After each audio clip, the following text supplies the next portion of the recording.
देखो, यदि आपका पेनिस, आपका लिंग सिकुड़ रहा है या कमज़ोर है, या आपको लगता है कि उसका डायामीटर, साइज़, लेंथ कम हो गया है, श्रिंक कर गया है, बहुत कमज़ोर आपको लगता है, तो कुछ बुनियादी बेसिक बातें आपको समझ लेनी चाहिए सबसे पहले। तो उसके बाद क्या होगा कि आपको थोड़ी-सी क्लैरिटी आएगी और आप ये समझ पाएँगे कि वाक़ई आपका लिंग सिकुड़ रहा है या एक टेम्परेरी चीज़ है, तो इसको पहले आपको समझना होगा। देखो, सबसे पहली बात ये है कि जो आपके लिंग का स्वास्थ्य है, यानी आपके पेनिस का जो हेल्थ है, वो वैसा ही है जैसे आपके पूरे शरीर का स्वास्थ्य है। बहुत सारे लोगों में एक चीज़ देखी है और कॉमनली लोग पूछते भी हैं। जो लोग नहीं पूछते हैं वो खुद से ऐसा मान लेते हैं या सोच लेते हैं कि मैस्टरबेशन बहुत ज़्यादा किया या बहुत ज़्यादा प्रेशर लगाया, बहुत ज़्यादा उसको रगड़ा हमने, दबाया, इस कारण शायद पेनिस कमज़ोर हो गया, या इस कारण पेनिस टेढ़ा हो गया, या इस कारण पेनिस श्रिंक कर गया, या इस कारण पेनिस की जो नर्व्स हैं वो वीक हो गई हैं, डैमेज हो गई हैं। तो इस तरह की बहुत सारी चीज़ें इंसान के ब्रेन में रहती हैं और वो उसको कैरी करता है और उसके कारण उसको गिल्ट, कन्फ्यूज़न, डिप्रेशन, ये सब भी कई बार देखा जाता है कि आ जाते हैं। देखो, सबसे बुनियादी बेसिक बात आप ये समझ लीजिए कि आपके टंग के अंदर और आपके पेनिस के अंदर कोई बोन्स नहीं होती है, केवल नर्व्स होते हैं, केवल एक ये मस्कुलर स्ट्रक्चर है, केवल एक ये मसल्स हैं, ठीक है। तो ऐसा नहीं है कि यदि वो कोई इंसान बहुत ज़्यादा बोलता है या बहुत ज़्यादा वो बोलने का स्पीच रहता है उसकी काम में, तो उसकी टंग कमज़ोर हो जाए। उस तरह से ही पेनिस का होता है। ऐसा नहीं होता है कि आपने बहुत ज़्यादा सेक्स कर लिया या बहुत ज़्यादा मस्टरबेशन कर लिया तो उससे आपका पेनिस डैमेज हो गया या नर्व डैमेज हो गए। जब तक कि कोई बहुत ज़्यादा फोर्स ना लगाया जाए, बहुत ज़्यादा ना रगड़ा जाए, तो पेनिस की नर्व्स या पेनिस डैमेज नहीं होता है। अब दूसरा ये आता है कि यंग एज में क्या होता है कि इरेक्शन ना बहुत अच्छा होता है। इसका मतलब ये है कि यंग एज में बार बार पेनिस इरेक्ट होता रहता है, यानी साइज में बढ़ता रहता है, मोटा होता रहता है, तो वो इंसान देख के ये फील करता है कि पेनिस इज़ ऑल राइट, और उसको एक पॉजिटिव कॉन्फिडेंस भी रहता है। लेकिन जैसे जैसे उम्र बढ़ती है, आपके पेनिस का जो इरेक्शन है और फ्रीक्वेंसी ऑफ जो इरेक्शन है, यानी वो कम हो जाती है, फिर वो बार बार उतना जल्दी जल्दी पेनिस इरेक्ट नहीं होता। तो फिर हमें कहीं ना कहीं ये कन्फ्यूज़न आ जाता है कि अरे, पेनिस हमारा कमज़ोर तो नहीं हो गया है, सिकुड़ तो नहीं गया है, और पेनिस का जो हेल्थ है वो कंसर्न तो नहीं है। तो अब जो पेनिस के अंदर आपका इरेक्शन है वो डिपेंड करता है आपके हार्मोन्स पे, टेस्टोस्टेरोन पे और ब्लड के फ्लो पे, जो कि यंग एज में बहुत अच्छा होता है। जैसे जैसे एज बढ़ती है तो वो थोड़ा सा कम हो जाता है। एक दूसरा मिथ होता है कि भाई कई बार है ना, हम अपने पेनिस को देखते हैं ऊपर से, तो जिन लोगों को थोड़ा सा पेट होता है, फैटी लिवर होता है, या जिनको ओवीज होते हैं, जिनका पेट थोड़ा सा बाहर की तरफ होता है, तो वो पेनिस देखने में थोड़ा सा ना आपको मतलब कम लंबा लगता है, क्योंकि आप उसको ऊपर से पैरेलल देखने की कोशिश कर रहे हैं। तीसरा पॉइंट ये होता है कि जो साइज़ है पेनिस का, उसमें एक बहुत बड़ा मिथ है। लंबा चौड़ा मोटा होने से 85% फीमेल को कोई फ़र्क नहीं पड़ता है, और पेनिस का जो नॉर्मल साइज़ है वो लगभग 1.6 सेंटीमीटर तब रहता है जब वो इरेक्ट नहीं है, और इरेक्ट होने के बाद ऑन एन एवरेज 6 सेंटीमीटर तक उसका साइज़ बढ़ता है। और 98% दुनिया में जो मेल हैं उनके पेनिस का साइज़ नॉर्मल है, उनके पेनिस का डायामीटर नॉर्मल है, और उनका पेनिस बिल्कुल नॉर्मल है और उसमें नॉर्मल स्ट्रेंथ है। अब जो प्रॉब्लम आती है पेनिस को लेके, जनरली वो पेनिस की हेल्थ को लेके होती ही नहीं है। एक एंजाइटी होती है, एक डिप्रेशन होता है, एक मिथ होता है, एक गिल्ट होती है, और हम उसको रिप्रेजेंट करते हैं पेनिस की हेल्थ के साथ जोड़ के। तो ऐसा बिल्कुल भी नहीं है। अब दूसरी बात आती है कि पेनिस की जो हेल्थ है वो कैसे सस्टेन की जाए और क्या लिंग सिकुड़ता है। देखो, हाँ, लिंग सिकुड़ता है, ऐसी बात भी है।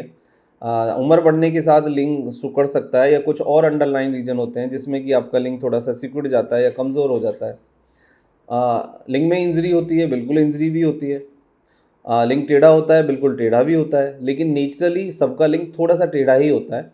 और जब पेनिस इरेक्ट करता है तो उसके बहुत ज़्यादा टेढ़ा या स्ट्रेट होने से फ़र्क नहीं पड़ता है। वो जब वेजाइनल स्ट्रोक आप लगाते हो या वेजाइनल सेक्स जब आप करते हो, तो वो टेढ़ा होने से कुछ ज़्यादा चीज़ें नहीं फ़र्क पड़ता है, वो नेगोशिएट हो जाता है।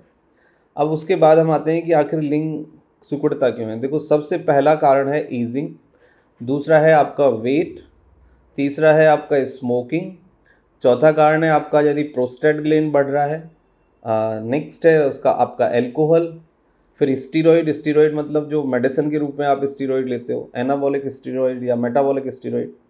उसके बाद आता है हार्मोन्स। हार्मोन्स में एंड्रोजन और टेस्टोस्टेरोन। फिर स्ट्रेस है और आपका टेम्परेचर है। उसके बाद है आपका टेम्परेचर, मतलब बहुत ज़्यादा ठंड रहती है तब भी पेनिस थोड़ा सा श्रिंक कर सकता है। पेनिस की अपनी इंजरी है, पेनाइल इंजरी है। पेनाइल इंजरी मतलब यदि कोई रगड़ लग जाए, कोई चोट लग जाए, या फिर आप बहुत ज़्यादा फ्रिक्शन दें विदाउट मतलब ऑयल के, यदि आप हैंड प्रैक्टिस करें कंटिन्यूसली तो उसमें इंजरी हो सकती है। और दूसरा है कुछ पेनाइल हेल्थ से रिलेटेड चीज़ें होती हैं, कुछ इंजरीज हो जाती हैं, एक फाइबर टेंडर डेवलप हो जाता है, तो उसको मेडिकली देखना पड़ेगा। और उसके बाद है आपका पुअर इरेक्शन। जैसे जैसे टाइम बढ़ता है तो इरेक्शन पुअर हो जाता है। कुछ दिमाग की दवाई है, ऐसे टाइप मेडिसन्स हैं या आपकी, या फिर और एंजाइटी के एजेंट हैं, उनसे कई बार देखा जाता है कि आपका पुअर इरेक्शन होता है। कुछ शुगर और बीपी की दवाइयां हैं, वो भी आपके इरेक्शन को कम करती हैं। कुछ डिप्रेशन, एंजाइटी, माइग्रेन की दवाइयां हैं, उससे भी आपका इरेक्शन कम हो जाता है। तो फिर जब इरेक्शन कम हो जाता है तो आपको लगता है कि पेनिस का साइज़ छोटा हो गया है या कम हो गया है, सिकुड़ गया है। उसके बाद आता है आपका सबसे बड़ा जो कारण होता है कंटिन्यूस स्ट्रेस में रहना, पुअर स्लीप, एक्सरसाइज नहीं करना, ये सब कारण होते हैं। तो आखिर नेचुरली जो पेनिस का हेल्थ है या पेनिस का जो सिकुड़ना है या जो स्ट्रेंथ है, डायमीटर है, उसको कैसे हम सस्टेन कर सकें, कैसे हम बढ़ाएं, कैसे नॉर्मल रखें और अपनी सेक्स लाइफ को कैसे नॉर्मलाइज करें, तो इसके लिए सबसे पहली आवश्यकता ये है कि स्ट्रेस को मैनेज करना सीखें। स्ट्रेस मतलब मानसिक तनाव बहुत बड़ा कारण है। वॉकिंग करें, डीप ब्रीदिंग करें, माइंडफुलनेस मेडिटेशन करें, कुछ समय म्यूजिक सुनें और अपने जो मूड है उस पर थोड़ा सा काम करें, क्योंकि फ्रेजाइल जो मूड है वो भी बहुत ज़्यादा कंट्रीब्यूट करता है। मूड से मतलब है आपका इमोशनल हेल्थ। यदि इमोशनली आप बहुत ज़्यादा डिस्टर्ब हैं तो सेक्स हार्मोन्स का रिलीज़ होना भी बहुत मुश्किल है और इरेक्शन का डेवलप होना भी मुश्किल है। जब इरेक्शन नहीं होगा, सेक्स हार्मोन्स रिलीज़ नहीं होंगे, पेनिस की तरफ ब्लड का फ्लो नहीं होगा, तो आप कितने ही भी सुपरमैन हो, आप अच्छे से सेक्स को एंजॉय नहीं कर पाएंगे, आपका पेनिस का डायमीटर कुछ भी हो। नेक्स्ट आता है कि अच्छी स्लीप के साथ साथ आपका अच्छी गुड क्वालिटी प्रोटीन आप खाने में रखें और एक्सरसाइज करें। एक्सरसाइज में स्पेसिफिक पेनिस की एक्सरसाइज हैं वो आप कर सकते हैं। पेनिस को मसाज आप कर सकते हैं, हल्के गर्म पानी से मसाज करने के बाद में मतलब सेक लगा सकते हैं पेनिस को। और उसके साथ साथ ज़रूरी ये है कि आप जितनी भी कीगल एक्सरसाइज हैं वो आप करें। कीगल एक्सरसाइज से आपको बहुत फ़ायदा होता है। यदि आपको ओबेसिटी है, फैटी लिवर है, यूरिक एसिड है, ट्राइग्लिसराइड्स आपका बढ़ा हुआ है, डायबिटीज़ है, आपको थायराइड है, ब्लड प्रेशर है, शुगर है, डिप्रेशन है, एंजाइटी है, तो आप इसको मैनेज करें, क्योंकि ये अंडरलाइन कॉज होते हैं आपकी पेनिस की हेल्थ को और आपके सेक्स की का जो मतलब पार्ट है उसको डायरेक्टली ये प्रभावित करते हैं, डिटेरियोरेट करते हैं। तो यदि इन फैक्टर को आप कंट्रोल कर लेंगे तो आपका जो पेनिस का साइज़ है वो डायमीटर में ठीक हो जाएगा। अब बात आती है मेडिकल हेल्प की।